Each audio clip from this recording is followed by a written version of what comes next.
Mi nombre es Michelle, como saben estamos en otro episodio de nuestro podcast de ciencia. Hoy les vamos a hablar sobre neuroeconomía y con esto vamos a analizar un libro que nos llamó muchísimo la atención que se llama Un pequeño empujón, The Nudge Theory. Para empezar este episodio vamos a darles un concepto muy importante que todos sabemos, pero es bueno recordarlo para todas esas personas nuevas que nos están escuchando, que es la toma de decisiones.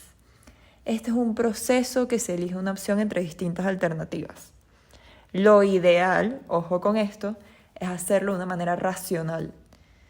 En un pequeño empujón se presenta una mejor manera de tomar decisiones.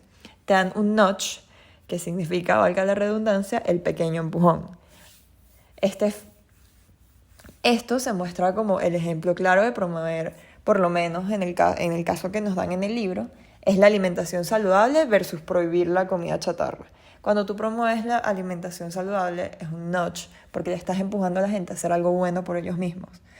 Si tú prohíbes la comida chatarra, la gente va a decir, pero a mí me provoca la comida chatarra, me provoca una pizza, me provoca un McDonald's. Entonces, lo que incita a esto es que el lector pueda tomar decisiones de la mejor manera posible, de la manera más fácil. Como definiciones importantes tenemos Econ, que es la persona racional que maximiza su utilidad tratando de obtener los mayores beneficios con el menor costo posible. De esto sacamos 3 teorías importantes, de las cuales 2 se consideran equivocaciones. La primera no se considera una equivocación, que por lo menos todas las personas, la mayoría del tiempo, van a escoger la opción que más les convenga. O sea, en verdad, en ese sentido, nosotros los seres humanos somos egoístas, siempre vamos a velar por nuestro propio beneficio. Por lo menos, yo quiero comer sushi y mi amiga quiere comer pizza. Yo voy a hacer todo lo posible para que ella decida que yo quiero, o sea, que comamos sushi. La idea es llegar a una negociación, pero de eso le vamos a hablar más adelante.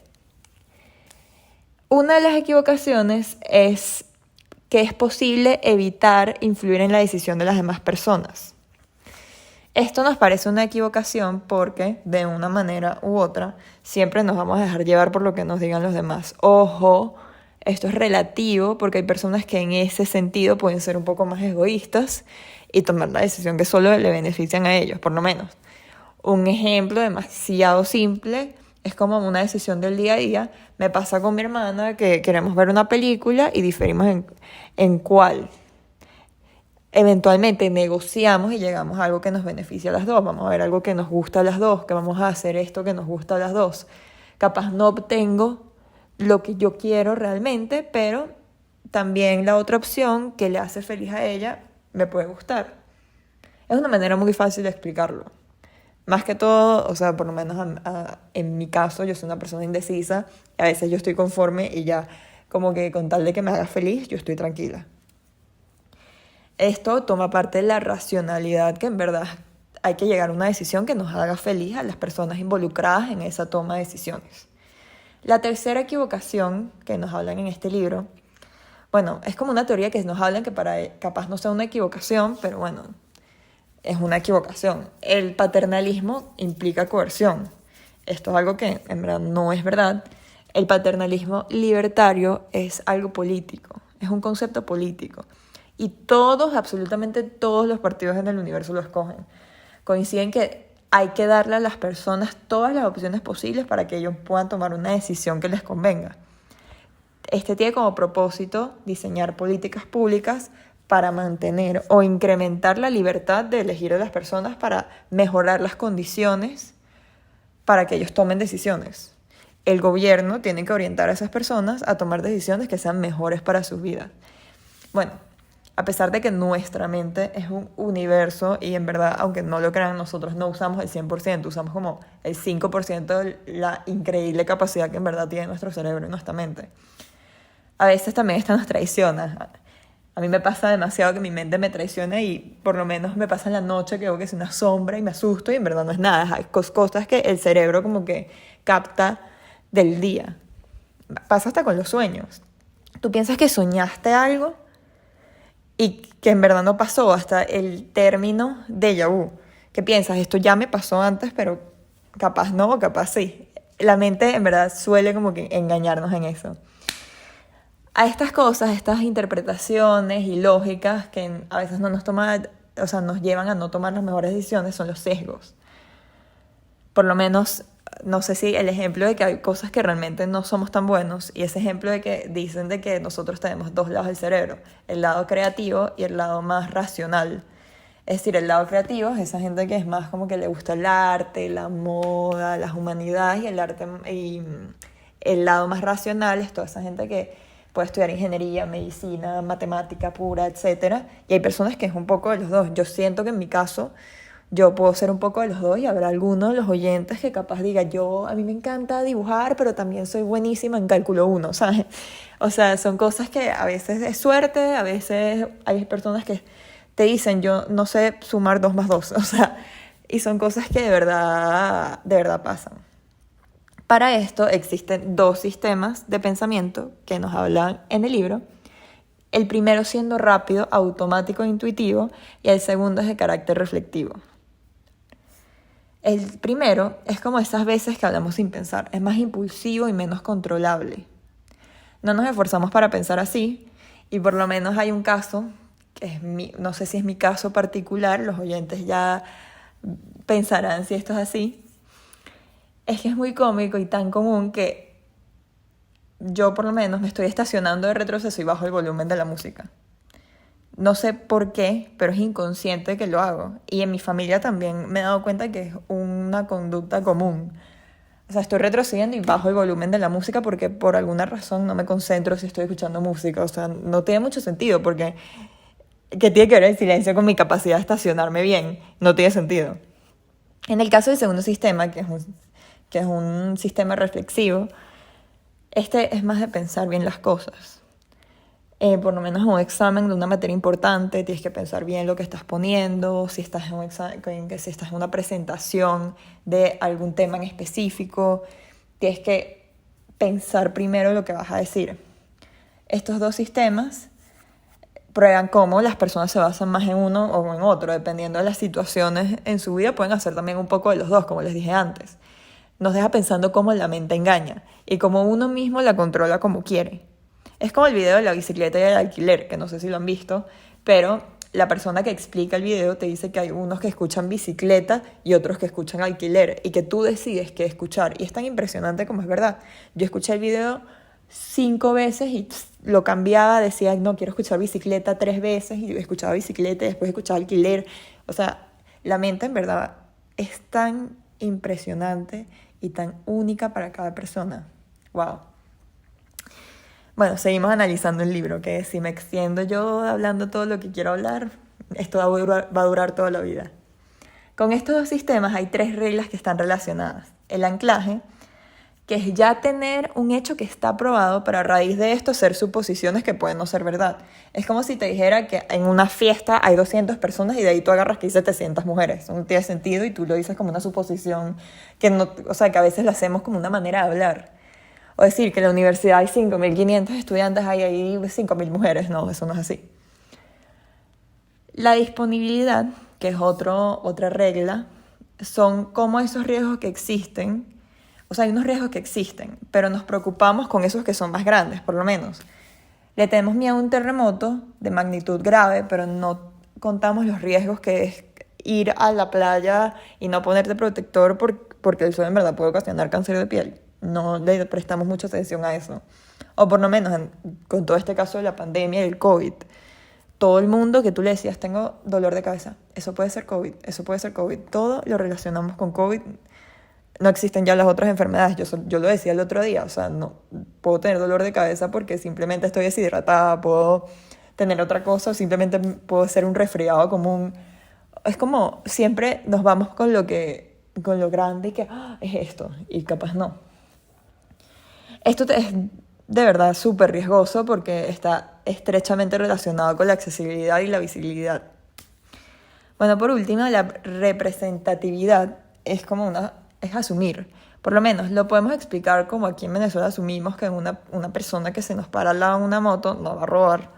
Y le preguntas a muchas personas y te dicen exactamente lo mismo, pero ninguno te dice que puede ser una persona trabajadora que simplemente le parece más conveniente trasladarse en moto. Bueno, a raíz de estas 3 reglas básicas surgen sesgos, como les dije antes, que son como esas decisiones o interpretaciones ilógicas que tenemos en nuestra mente, como esa imaginación, que puede ser por lo menos el exceso de confianza, que creo que a todos nos pasa. Por lo menos te confías y haces situaciones nada realistas en tu cabeza como algo que realmente va a sucederte. Es el caso de todos nosotros estudiantes, que pensamos que por arte de magia vamos a sacar 20 en el examen que estudiamos el día antes o que nos los leímos 2 veces antes de entrar. Uno se confía porque dices, ay, ya, mi mente lo leyó y ya eso se quedó ahí automáticamente. ¿Sabes? Uno no aprende por osmosis, o sea, eso no es así. Uno tiene que estudiar bien y a raíz de que tú estudiaste bien, se ve, sí, o sea, tú plasmas tus conocimientos en el examen. Luego tenemos las ganancias y las pérdidas, que se refiere a cómo nos duele más perder algo que la felicidad que nos daría no tenerlo o la felicidad que tuvimos al principio cuando lo obtuvimos. Es algo muy común de nosotros, los seres humanos. Es impresionante cómo nosotros preferimos a veces quedarnos con algo que ya tenemos porque te da miedo que te duela más que lo pierdas. Y eso no es así. Nos habla también del sesgo del status quo, que es elegir porque sí, te conformaste y ya. Es como una decisión que ni piensas. Es como que, bueno, voy a hacer esto porque ya es lo común. También nos llegan a hablar de la tentación y el autocontrol. Importantísimo.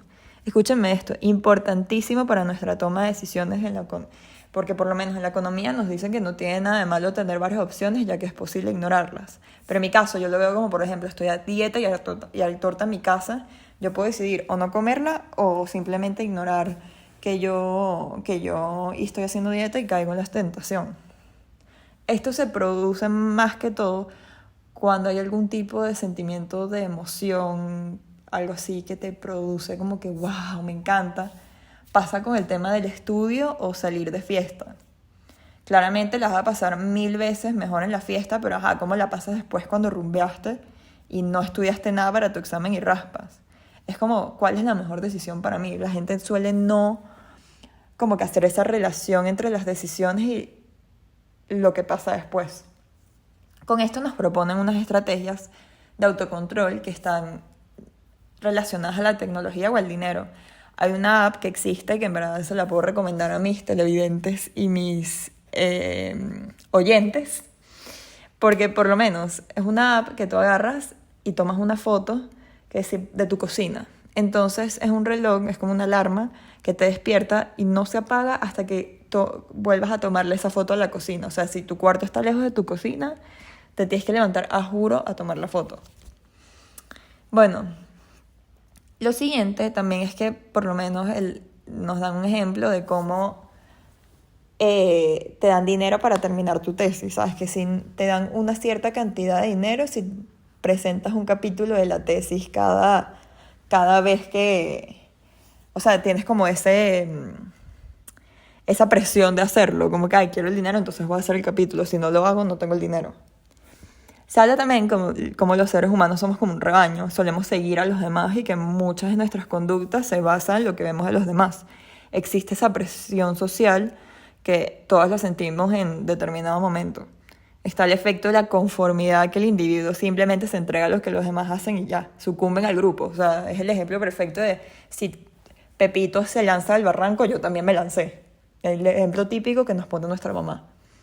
Existe el efecto foco, que se centra en el qué dirán, qué piensan de mí, qué pasa si hago esto o lo otro.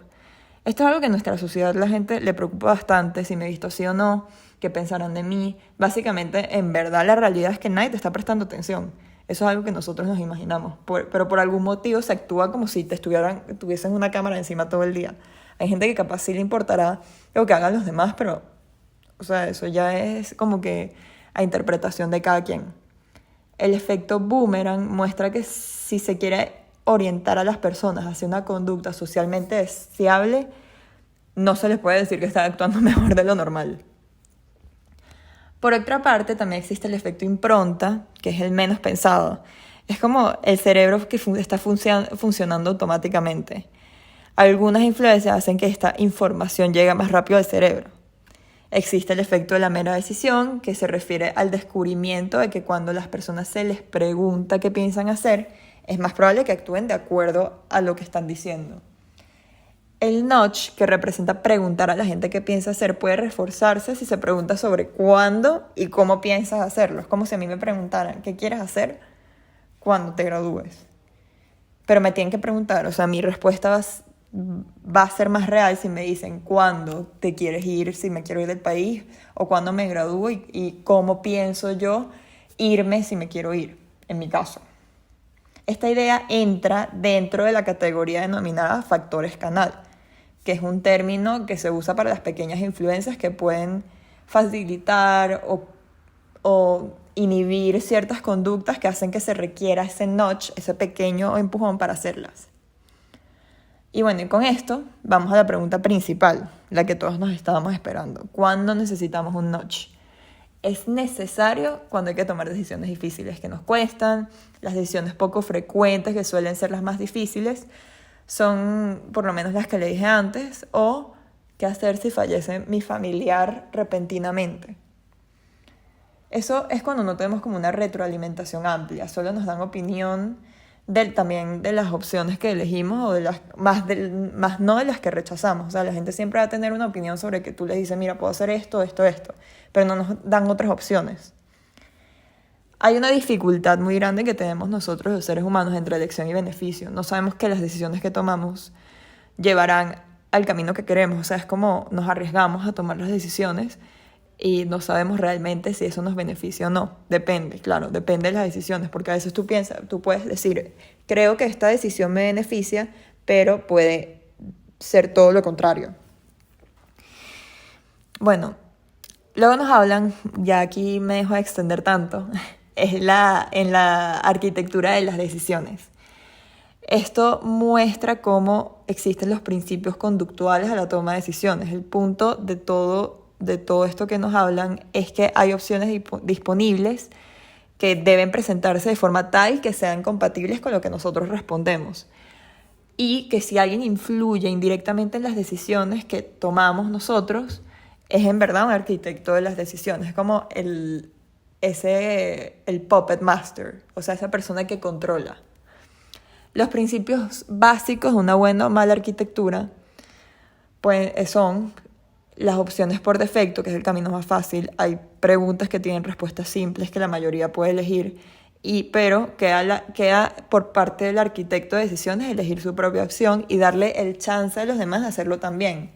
Esto sería la elección obligatoria. Esperar el error. Los humanos cometen errores. Un sistema bien diseñado espera que los demás se equivoquen y que las innovaciones hechas en ese sentido son las que normalmente tardan más en adaptarse.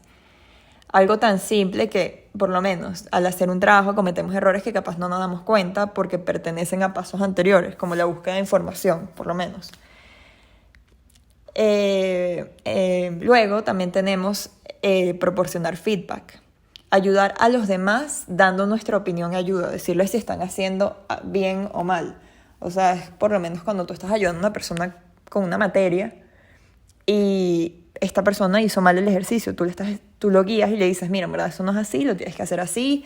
O en verdad en todos los ámbitos de la vida uno puede dar su opinión hacia una persona que está haciendo algo bien, hasta en términos de relación con los demás. Y que mira, en verdad te estás acercando a esta persona de una manera que no es, tienes que acercarte así. Y bueno, son cosas que pasan en la vida a vida. Luego también tenemos comprender las correspondencias. Normalmente las decisiones más difíciles opacan esa relación entre elección y bienestar. O sea, por lo menos, si gastamos una tarjeta de crédito, pensamos en la elección de qué chévere que me estoy comprando todas las cosas que me estoy comprando y pensamos en ese, como lo decía antes, como en esa emoción.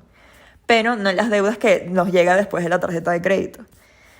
Luego tenemos la estructuración de decisiones complejas.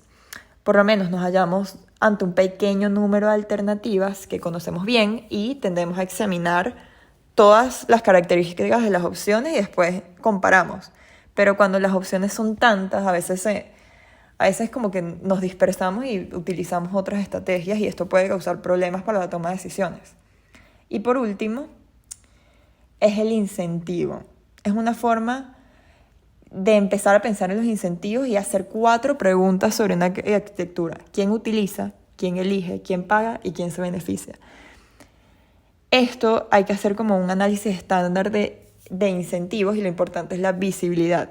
Quienes se enfrentan a una decisión ven realmente esos incentivos que tienen. La visibilidad puede manipularse y los buenos arquitectos pueden dirigir la atención de la gente hacia los incentivos. Es decir, o sea, si la persona que está tomando la decisión de verdad piensa por qué lo está haciendo. Yo creo que la mejor recomendación que le puedo dar a todos nuestros oyentes es que piensen bien lo que están haciendo. Si no saben de verdad qué decisión tomar sobre algún tema difícil, siempre busquen ayuda. De verdad, nuestro cerebro tiene una capacidad tan increíble de a veces ser nuestro propio enemigo, porque a veces tomamos decisiones porque sí y no sabemos si estamos haciendo las cosas bien. Por eso les digo, quédense para escuchar mucho más sobre este tema tan interesante, que en verdad se relaciona demasiado con la vida cotidiana. Yo pienso demasiado en las decisiones que tomo día a día, que yo a veces soy muy impulsiva. Yo siento que yo tomo decisiones a veces porque sí, o porque, no quiero tomar la decisión más difícil, porque capaz me pueda doler, y eso no es así. Uno tiene que tomar decisiones buenas, decisiones que sepas lo que va a pasar mañana si tomas esa decisión, pensar lo que va a pasar en el mañana. Porque si no piensas en lo que va a pasar en el mañana, vas a llevarte así por la intensidad del momento, y eso no puede ser así. Entonces, bueno, sigan sintonizándonos para que aprendan mucho más de este tema con mis compañeros.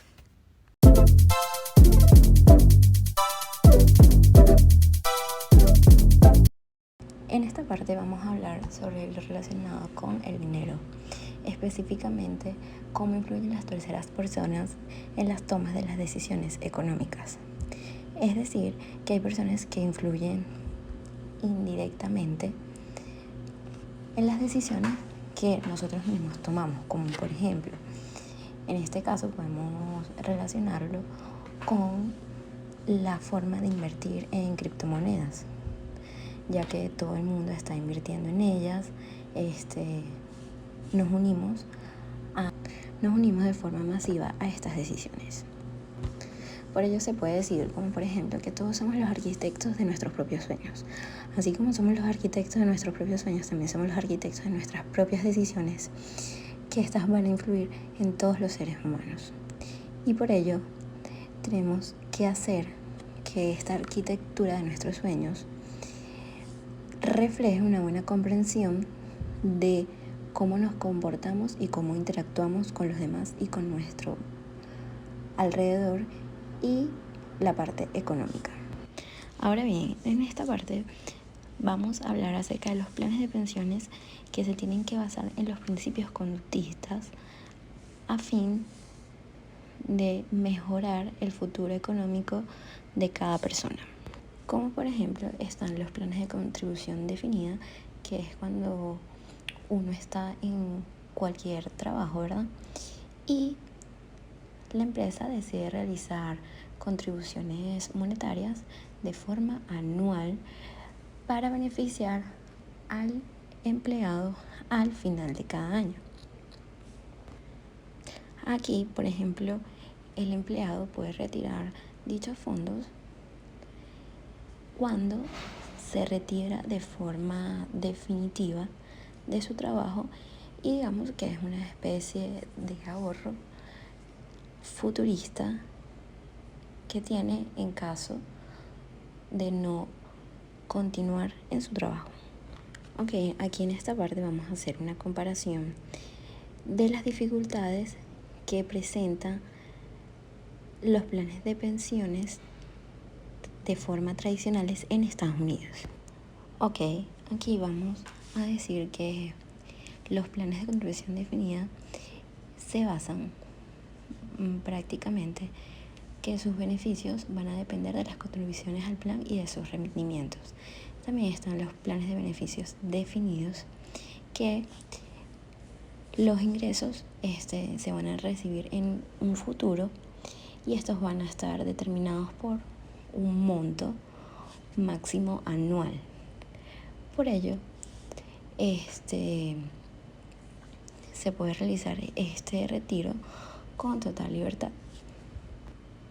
Ahora bien, podemos dar un perfecto ejemplo de estos planes de fondos de pensionados, que consisten en que nos van a permitir, ¿verdad?, tener un ahorro a un futuro de cuando decidamos prescindir de un trabajo y podamos tener una cierta libertad económica para poder, por ejemplo, subsistir.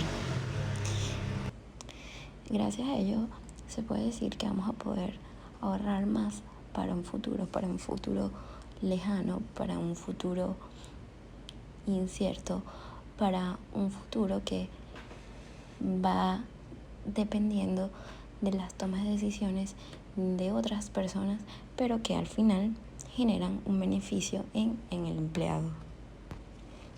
Gracias a todo esto se puede decir que el plan de ahorre más para mañana nos va a permitir, ¿verdad?, solucionar problemas de autocontrol, inercia, de ilusión monetaria en un futuro, ya que nos va a permitir que el ahorro de nuestras inversiones sean automáticas y podamos tener una mejor calidad de vida.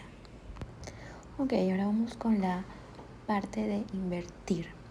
Ok, este acto es muy importante, ya que al invertir cierta cantidad de dinero que tengamos que no esté, digamos, en uso, vamos a obtener una ganancia adicional a lo que tenemos. Es decir, nuestro dinero se va a duplicar, triplicar o quintuplicar.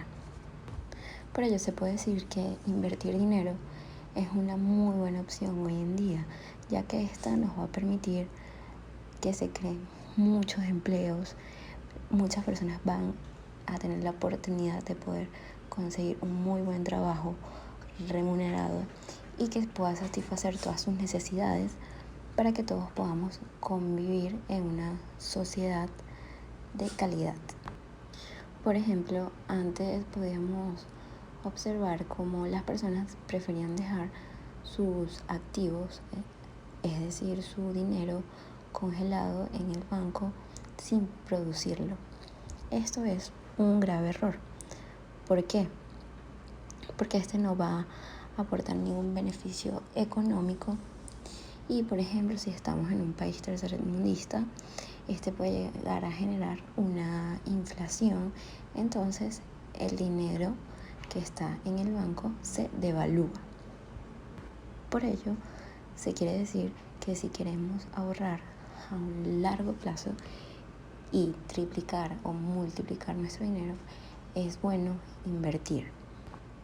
¿Por qué invertir? Bueno, hoy en día todas las personas somos muy consumistas y obviamente gracias a esta inversión podemos obtener bienes y servicios deseados, podemos tener una mejor calidad de vida. Y la forma más sencilla de invertir hoy en día es, como lo dije al principio, mediante las criptomonedas, por ejemplo, como el Bitcoin, que es una moneda virtual que nos va a permitir realizar diferentes pagos de acuerdo a unos algoritmos establecidos y nos va a permitir realizar el intercambio del flujo de dinero. Asimismo, por ejemplo, hoy en día en Venezuela se ve mucho negocio de muchos emprendedores y esa también es una forma de invertir nuestro dinero y lograr multiplicarlo para nuestro futuro y nuestra vejez.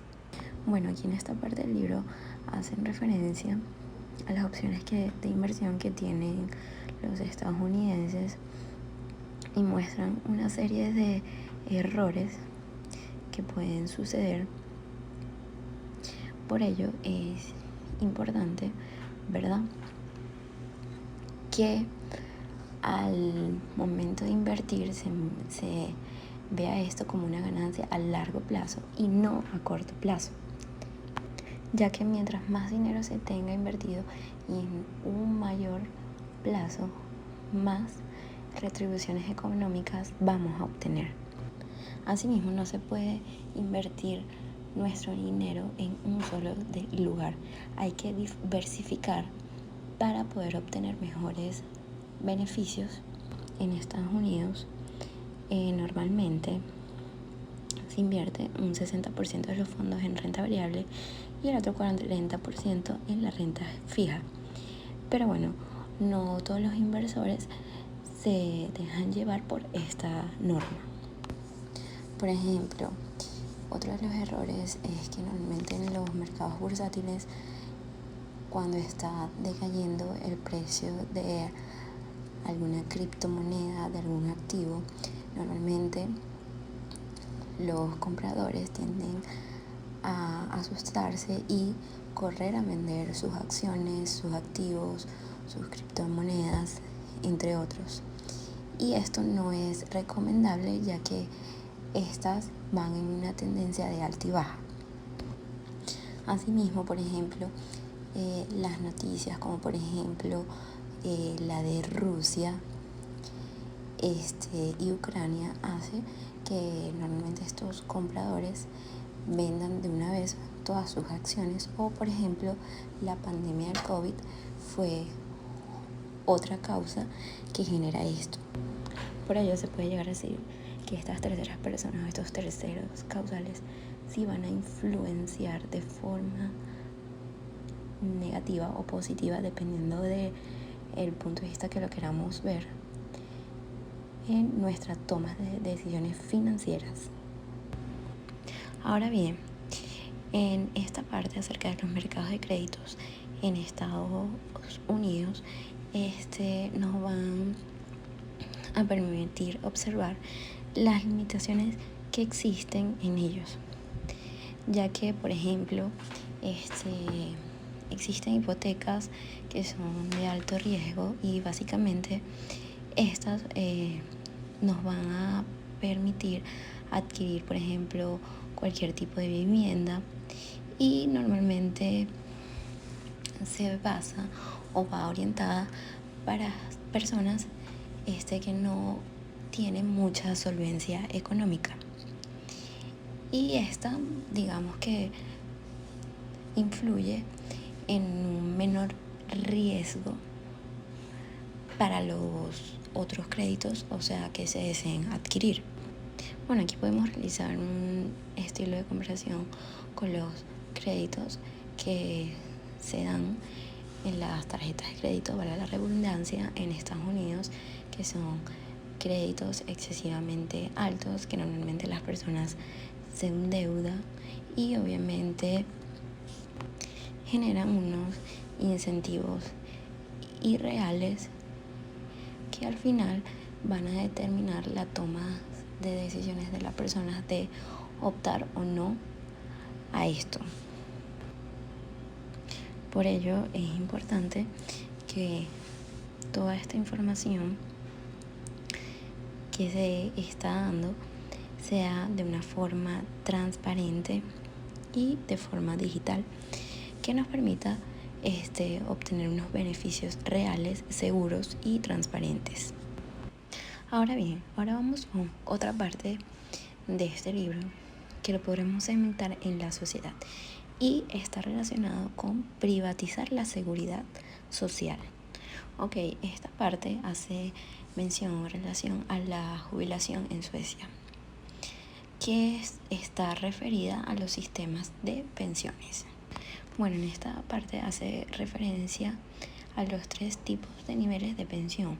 El primero es un nivel que no contribuye porque se encuentra destinado a ciertos trabajadores que no han cotizado el suficiente dinero para poder obtener su seguridad social, es decir, su pensión de vejez,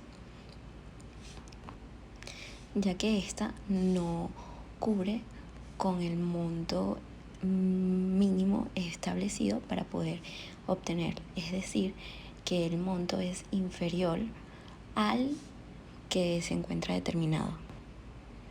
Bueno, el otro nivel se encuentra relacionado con una pensión que es contributiva.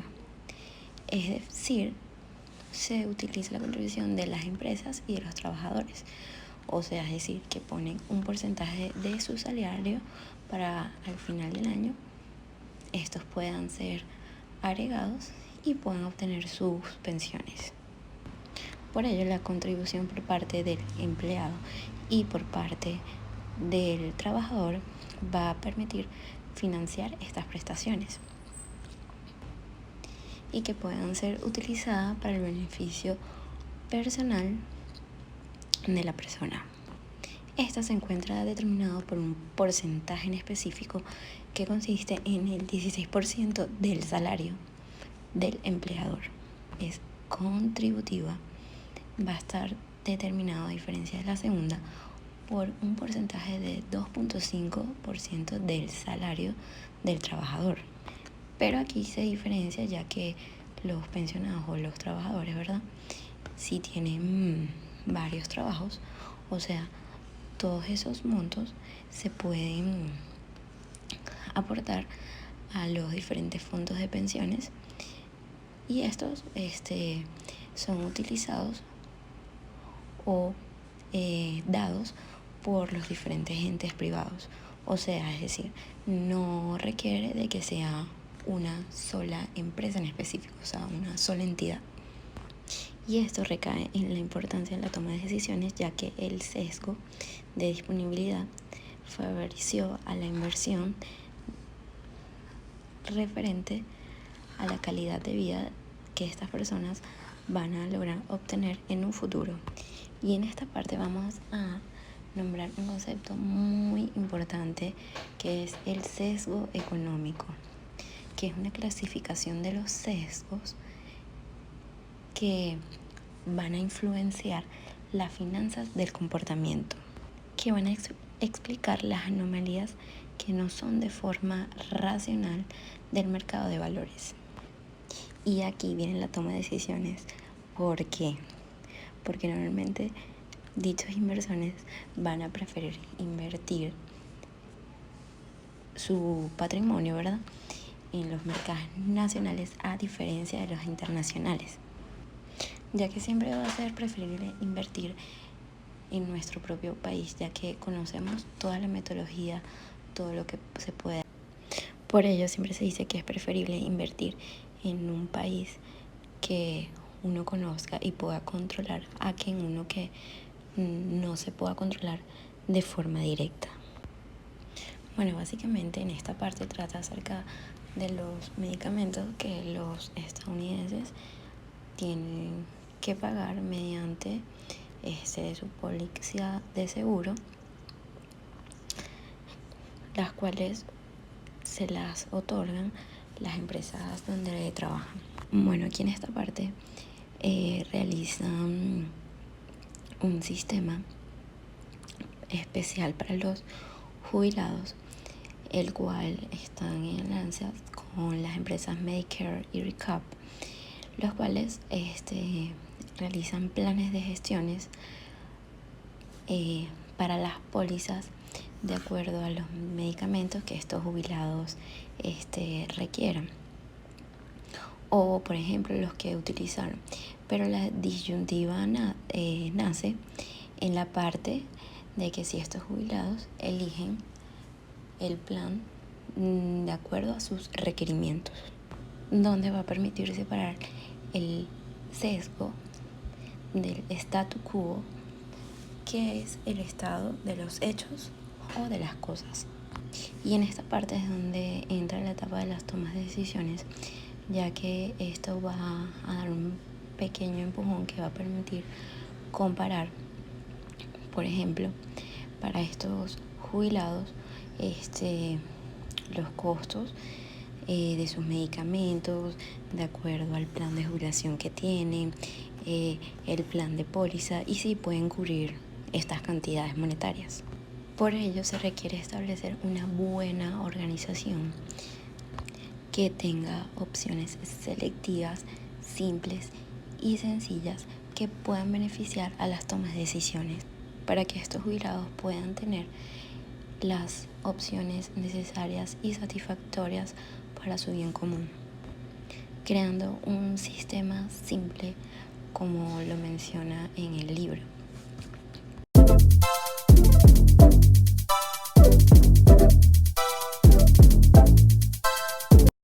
Se hace una referencia a ciertos hechos históricos en donde se ve bastante reflejado eh, el proceso de toma de decisiones, las distintas opciones que se han tomado en cuenta para poder realizar cada uno de los proyectos que mencionaré a continuación.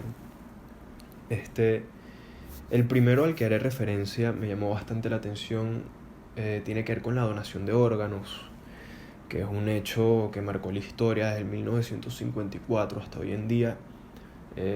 Se ha aplicado este mecanismo para salvar vidas y demás. Se hace mención de distintos enfoques, comenzando con el consentimiento explícito, en donde las personas no tenían la libertad, por así decirlo, de ser donador o no. Para ser donador tenías que someterte a un procedimiento y el Estado podía darte el permiso o podía negártelo.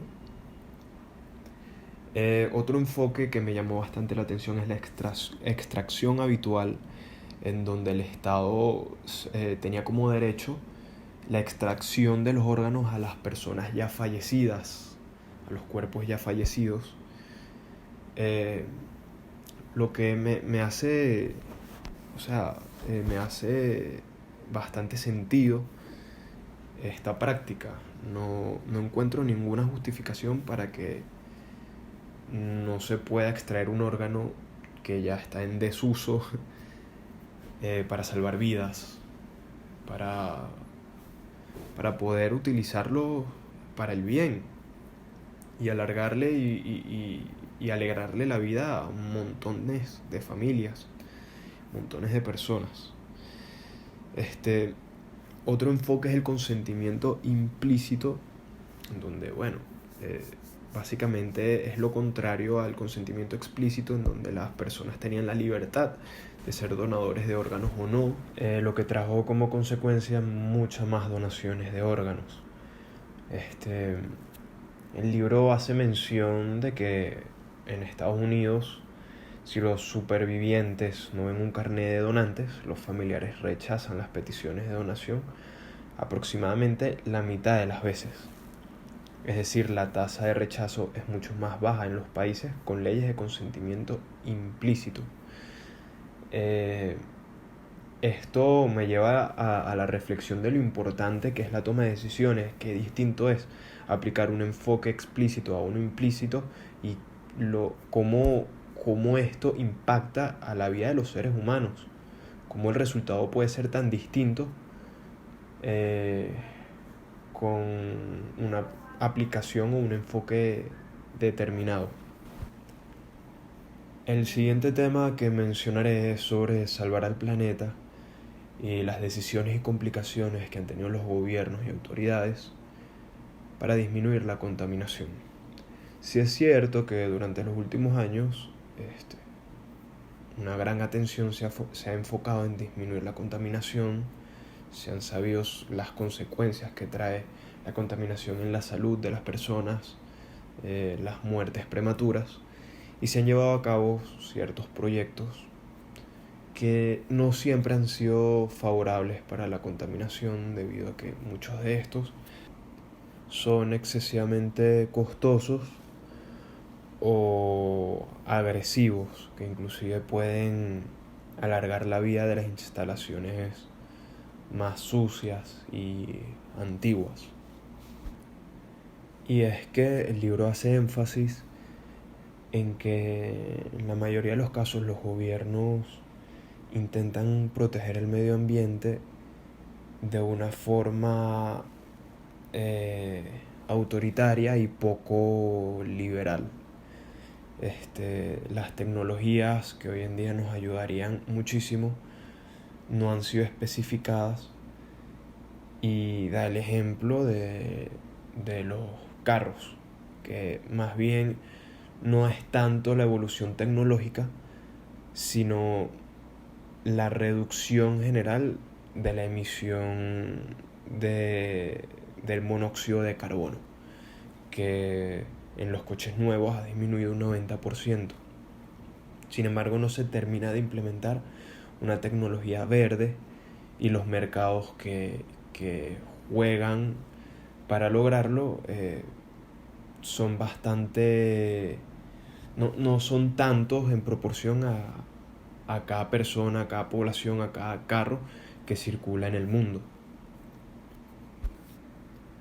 Y es entonces cuando el texto nos hace la pregunta: ¿ayudaría una buena arquitectura de las decisiones a esta problemática? Y es que hay demasiados puntos de vista. Hay muchas personas que se benefician con la contaminación, como puede ser el mercado del dióxido de carbono. Hay muchas personas que son perjudicados, como es el mercado de la ganadería o la industria pesquera. Hay mucha gente que se enferma y es importante llegar a una negociación, es importante llegar a un acuerdo y hace falta un pequeño empujón. En el texto nos hablan de dos enfoques. El primero es gravar fiscalmente o multar a quienes contaminan. Respecto al cambio climático, un buen ejemplo es impuestos sobre las emisiones de gases de efecto invernadero, que cuenta con el apoyo de muchos ecologistas y economistas. Claro, al poner un impuesto al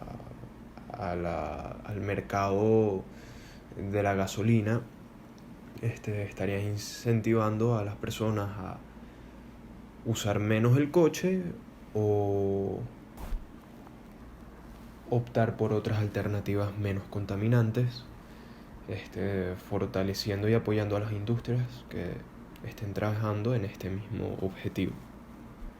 Y el segundo enfoque es llamado sistema de límites e intercambio. En tales sistemas se asigna o se vende a los que contaminan el derecho de contaminar hasta un límite máximo y después se crea un mercado con estos derechos, que teóricamente es ponerle un límite a la contaminación. Es un enfoque menos autoritario en donde se negocian derechos, lo cual traerá incentivos y mayor libertad de elección, lo que generalmente es mucho más eficaz y eficiente. Entonces podríamos decir que, tomando en cuenta los notch que podrían ser los incentivos ya mencionados, más un feedback de información y transparencia, podemos continuar el camino de salvar al planeta. Otro tema que me llamó bastante la atención fue el de la privatización del matrimonio. Se habla de la ambigüedad de la antigua institución matrimonial y se propone una idea extremadamente libertaria en donde se privatice este acto respetando cada uno de los grupos organizacionales.